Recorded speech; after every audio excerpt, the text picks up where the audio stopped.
Hi, welcome to Tech Tips and Tech Stuff. My name is Ron, and today I want to show you how to change your plan on public mobile for your phones.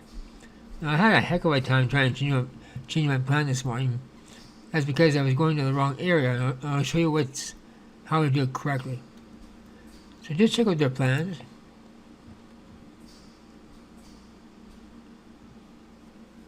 Share plans. So say this is the one you want here. So plan details.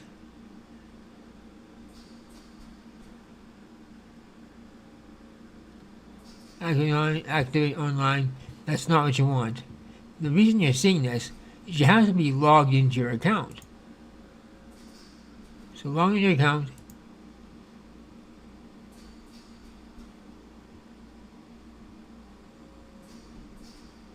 And then choose the plan you want here.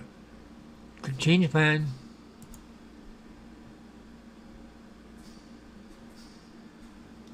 And check all these out and decide what you want. So you have to do it within your account. You can't do it on the actual website. So to change your account, you log in under my account, and you change it inside once you're logged into your account. If you found the video helpful in any way, please give it a thumbs up, subscribe, and as always, thank you for watching.